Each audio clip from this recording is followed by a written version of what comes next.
Olá, saudações a todos. Me chamo Mariana e faço parte do grupo Direito e Linguagem, Polissemia e Vagueza dos Textos Normativos e a criação do direito por seu intérprete e aplicador. Bom, estou aqui para apresentar nosso grupo, com coordenação especial do professor Luciano Ataíde, que nos demonstrou grande interesse pelo tema e compartilhamos do mesmo sentimento. Bom, inicio dizendo que nossa apresentação culminará em 2 momentos. No primeiro falaremos sobre a polissemia e a interpretação dos signos linguísticos, para depois respondermos ao seguinte questionamento: a lei clara carece de interpretação? Por último, trataremos sobre a vagueza e a abertura dos textos legais. Já em último momento, ficaremos a cargo da análise de 2 casos jurisprudenciais ligados diretamente ao nosso tema, os quais nos deram embasamento. Em seguida, passo a palavra para a Jaiana, colega aqui do grupo, que dará início ao primeiro tópico, e assim sucessivamente.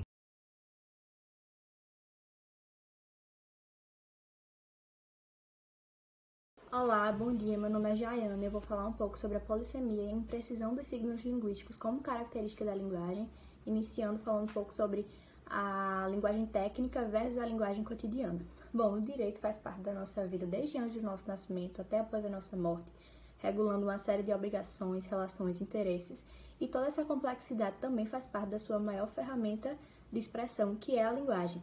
Linguagem essa de suma importância ao direito, aos seus agentes, às tomadas de decisões jurídicas, mas que também faz parte de interações como a de cliente e advogado, em que há ali um homem terceiro envolvido que não tem um entendimento jurídico propriamente dito, né?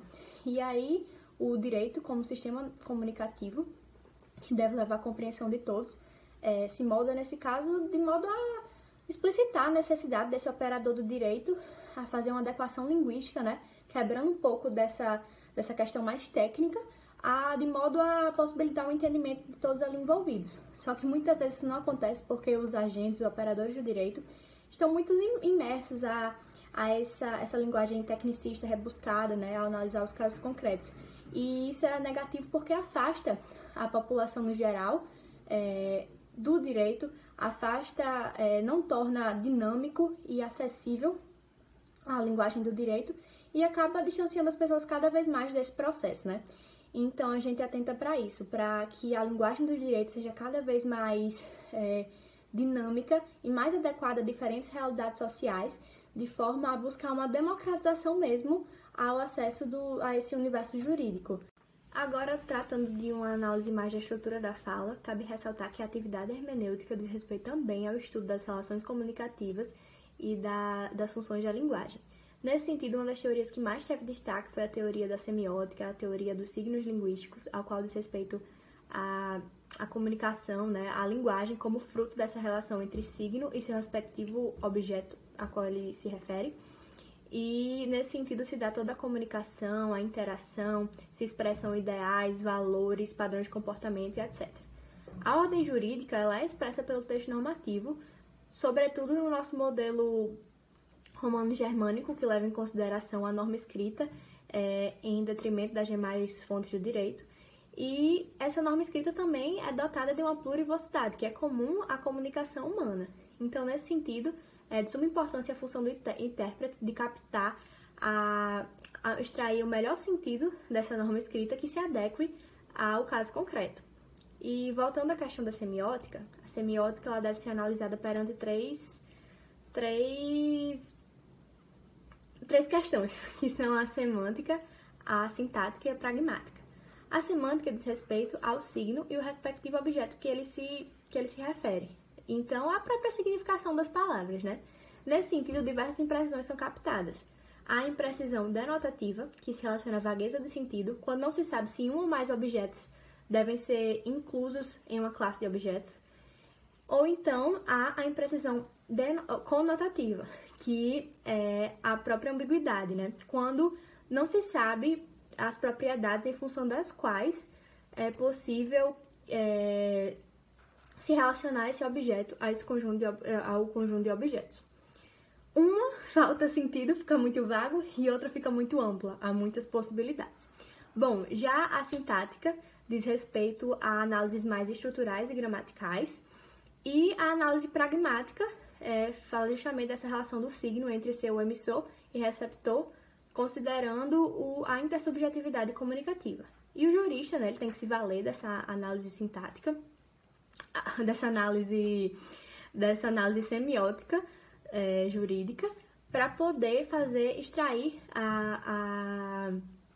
o melhor sentido, o sentido mais adequado e justo para determinada realidade social, levando em consideração fatos e valores. E dessa forma é possível a própria persuasão da comunidade jurídica como uma efetiva decidibilidade dos conflitos sociais.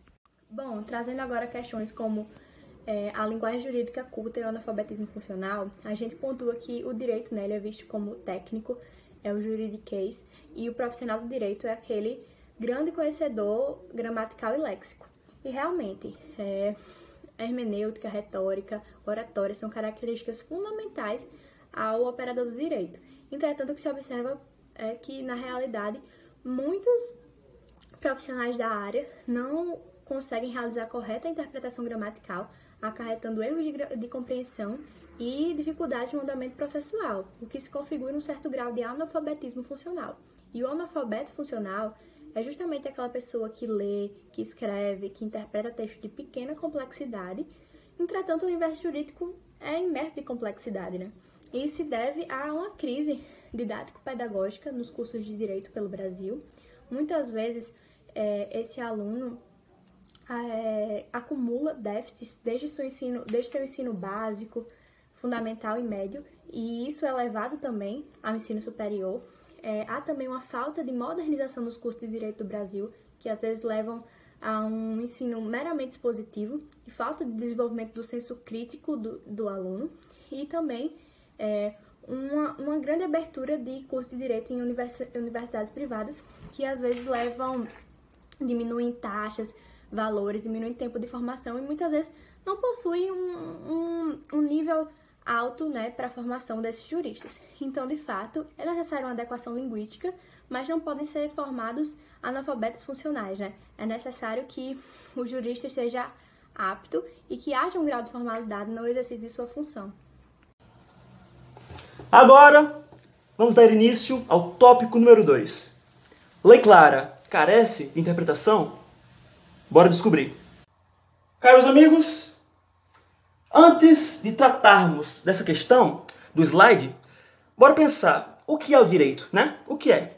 O direito, na minha visão, é uma espécie de mentira. Uma mentira útil e convincente que dizemos a nós mesmos para buscar, assim, a harmonia, a paz e tudo mais. Mas, para valer, de verdade, o direito seria uma espécie de papel, coisas escritas e a importância que damos a isso. Ok. Agora, bora entender melhor o que seria a hermenêutica e a sua separação, a clássica e a filosófica. Ok. A clássica tem um viés visto como mais obsoleto, pois ela entende que é um processo separado, compreensão, interpretação, aplicação da lei. Porém, a hermenêutica mais filosófica, mais atual e mais, digamos assim, mais mente aberta para a filosofia, para questões mais sociais, sociologia, ela entende que não há uma separação entre compreensão, interpretar e o direito. É tudo uma coisa só.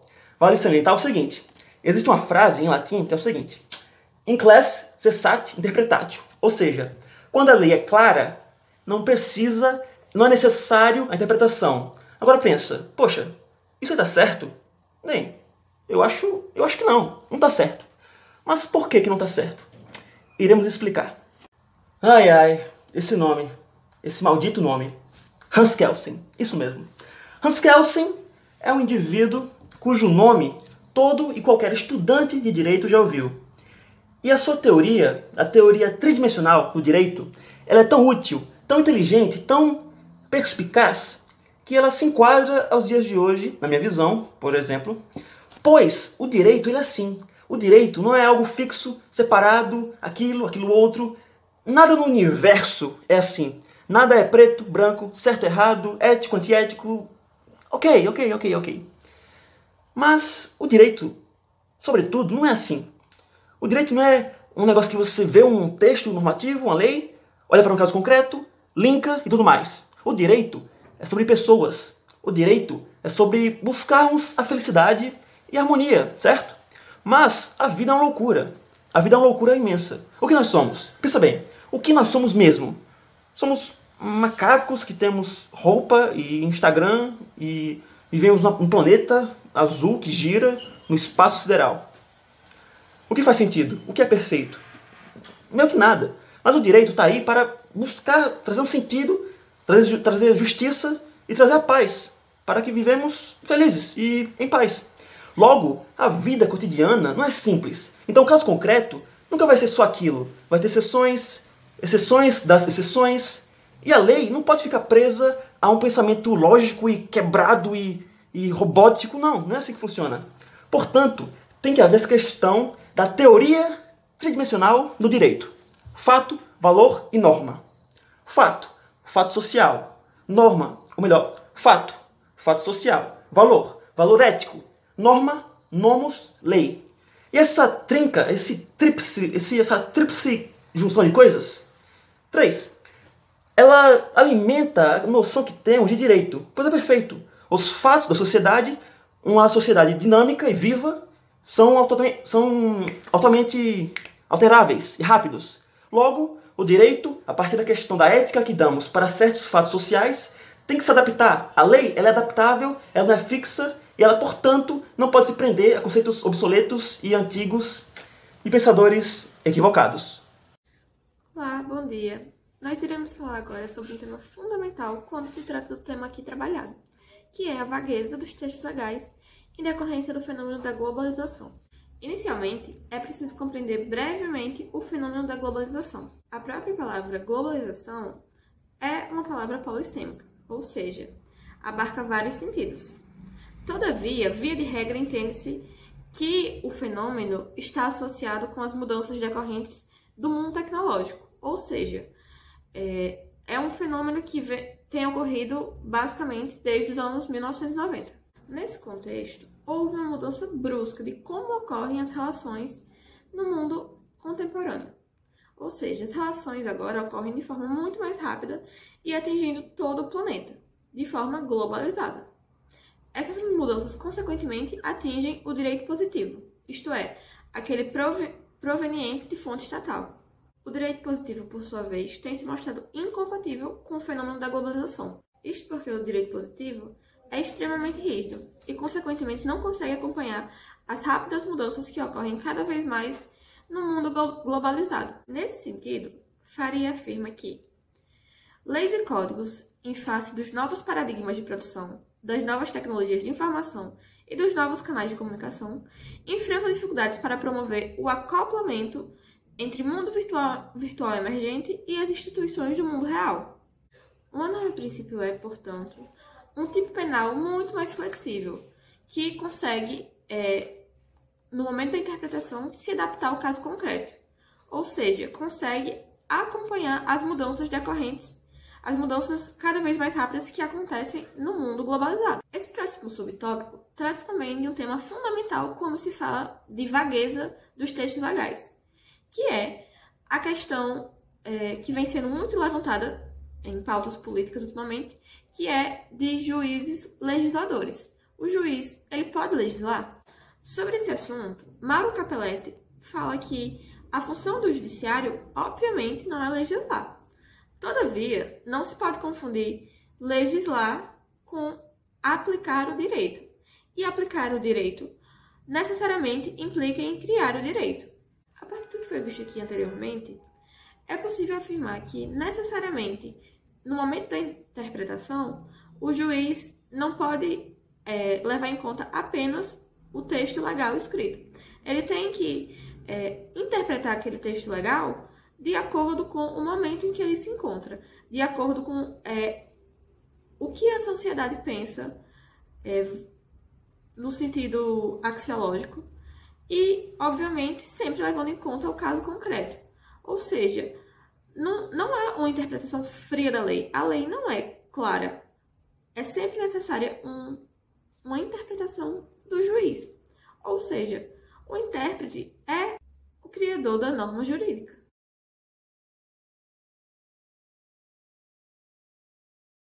Oi pessoal, eu me chamo João Manuel Medeiros, sou colega de turma com vocês. Tenham um bom dia, né, primeiramente.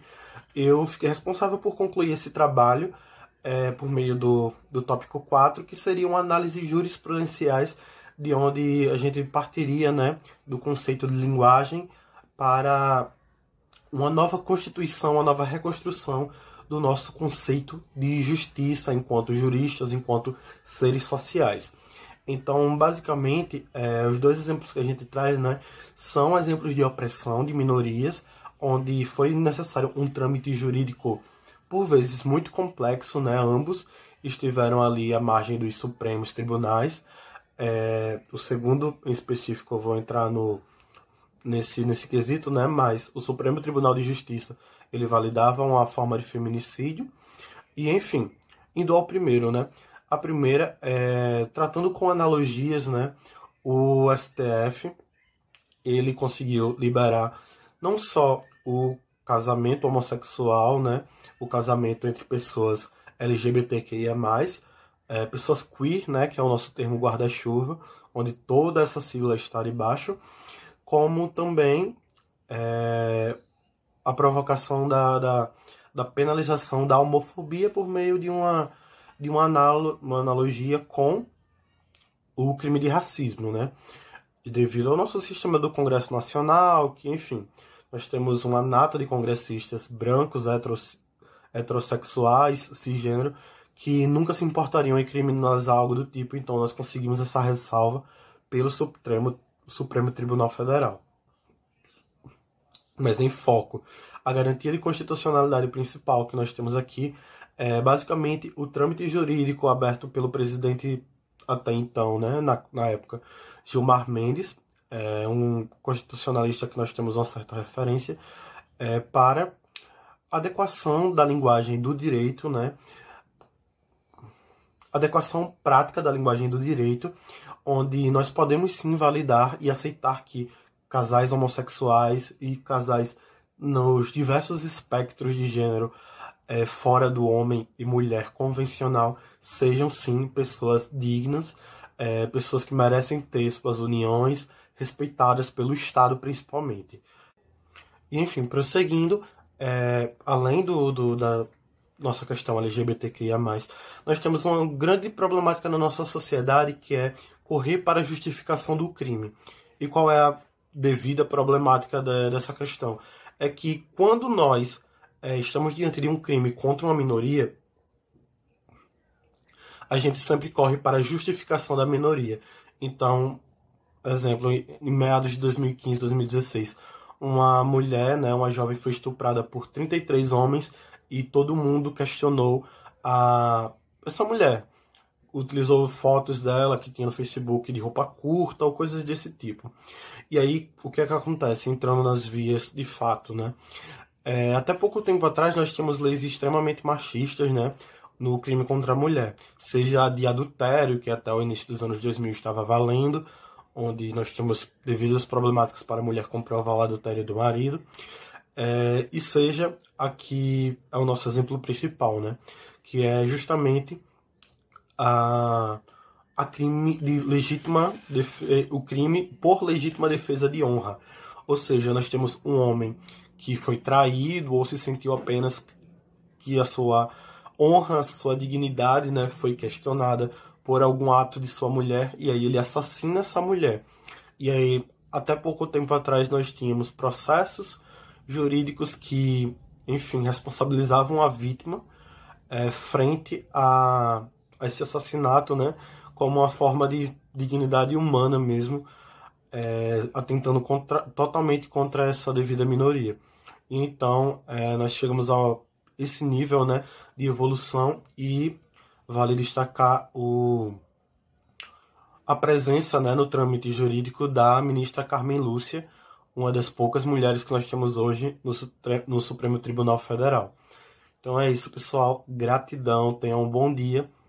E é isto. Para finalizarmos com excelência e fechar com chave de ouro o nosso trabalho, traremos aqui um trecho do jurista Lênio Luiz, que tange o tema da hermenêutica, onde diz: por mais que o jurista busque a expressão clara de uma linguagem precisa e que o formulador da norma manifeste de forma escureta, sempre haverá dúvidas e necessidades de interpretar. Até porque o direito é um conjunto integrado de normas e institutos, trazendo à baia nossos conhecimentos sobre a hermenêutica e vendo com clareza que a hermenêutica é o organismo apaziguador de inconsistências. Bom, fechamos nosso trabalho, espero que tenham gostado e bom dia a todos.